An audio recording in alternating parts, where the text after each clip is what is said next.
کتاب بہار الانوار میں حذیفہ یمانی سے روایت ہے کہ ایک دن نبی اکرم صلی اللہ علیہ وآلہ وسلم ایک محفل میں تشریف فرما تھے۔ اس محفل میں حضرت ابو بکر، حضرت عمر اور حضرت عثمان بھی تھے۔ اتنے میں دروازہ سے امام حسن علیہ السلام تشریف لائے۔ بچپنے کے باوجود انتہائی وقار اور متانت سے چل رہے تھے۔ حضور صلی اللہ علیہ وآلہ وسلم نے امام حسن کو دیکھ کر آپ کی تعریف میں چند کلمات کہے۔ آپ نے نظر اٹھا کر سامنے دیکھا تو ایک بدوی آ رہا تھا۔ آپ نے اسے دیکھ کر فرمایا، یہ بدوی آ رہا ہے، انتہائی اخلاق سے گفتگو کرنا، تم لوگ اپنے غصہ پر قابو رکھنا۔ اتنے تک وہ پہنچ گیا۔ اس نے حضور صلی اللہ علیہ وآلہ وسلم کو سلام تک نہ کیا اور کہنے لگا، تم میں محمد کون ہے؟ ہم نے کہا، کیا کہنا چاہتے ہو؟ خود سرور انبیاء صلی اللہ علیہ وآلہ وسلم نے فرمایا، بتاؤ میں محمد ہوں، کیا بات ہے؟ اس نے کہا، جب میں نے تجھے نہیں دیکھا تھا اس وقت میرے بغض کا عالم اور تھا، لیکن اب تجھے دیکھ کر تو ایسے معلوم ہوتا ہے کہ میرا بغض کئی 100 گنا بڑھ گیا ہے۔ ہمیں غصہ آ گیا۔ کچھ لوگ بدو سے ترش کلامی پر آمادہ ہوئے، لیکن حضور صلی اللہ علیہ وآلہ وسلم نے فرمایا، میں نے تمہیں پہلے بتا دیا تھا، جو حوصلہ سے بیٹھ سکتا ہے وہی بیٹھے اور خاموش رہو، یہ مجھ سے گفتگو کر رہا ہے، تم سے نہیں۔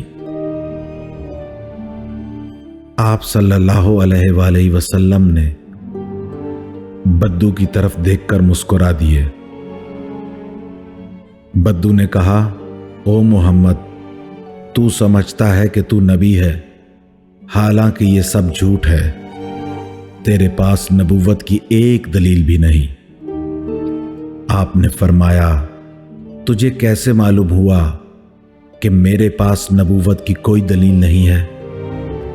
بدوی نے کہا، تو یہ نہ پوچھ، اگر کوئی دلیل ہے تو پیش کرتا تاکہ میں ایمان لے آتا۔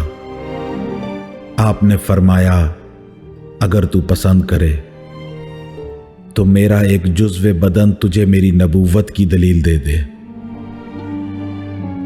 بدو نے کہا، کیا بدن کے اعضاء بھی گفتگو کرتے ہیں؟ آپ نے فرمایا، آج یہ بھی دیکھ لے کہ اعضاء بولتے ہیں یا نہیں۔ پھر فرمایا، اے میرے بیٹے حسن، اس بدو سے بات کرو۔ بدو نے اسے اپنی توہین سمجھا اور کہنے لگا، تو میرے ساتھ ایک بچے کی گفتگو کروائے گا؟ اتنے میں امام حسن اس بدو سے مخاطب ہوئے اور فرمایا، تیرا مخاطب نہ خود غبی ہے اور نہ غبی باپ کا بیٹا ہے، بلکہ تیرا مخاطب فقیہ ہے، البتہ تو جاہل ہے۔ اگر تو کسی بات سے جاہل ہے تو یقین رکھ، میرے پاس جہالت اور ہر سائل کے سوال کا حل موجود ہے۔ یہ ایسا سمندر ہے جو ڈولوں سے نہیں ناپا جا سکتا، بلکہ یہ وہ میراث ہے جو نبی اکرم کی طرف سے عطا کردہ ہے۔ تیری زبان گستاخ ہے، تیری عادت بگڑی ہوئی ہے، تو فریب خوردہ ہے۔ تجھے بتا دوں کہ یہ سب کچھ کے باوجود تو یہاں سے دولت ایمان لے کر جائے گا۔ بدو نے مسکرا کے کہا، چلو یوں ہی صحیح۔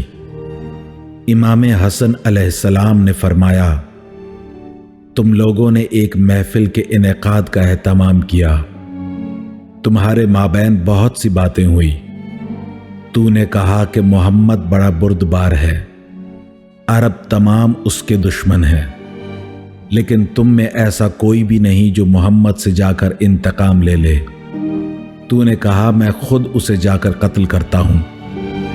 اب میں تجھے بتاتا ہوں کہ تو یہاں تک کیسے آیا۔ جب تو تاریک رات میں گھر سے نکلا تو انتہائی تیز تند آندھی چلی۔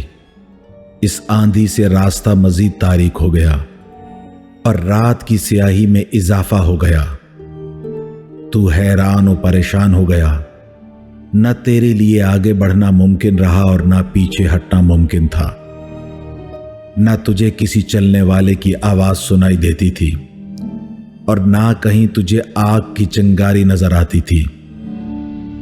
شب تاریک کی سیاہی تجھ پر چھا گئی تھی اور ستارے گرد کے پیچھے تیری آنکھوں سے چھپ گئے تھے۔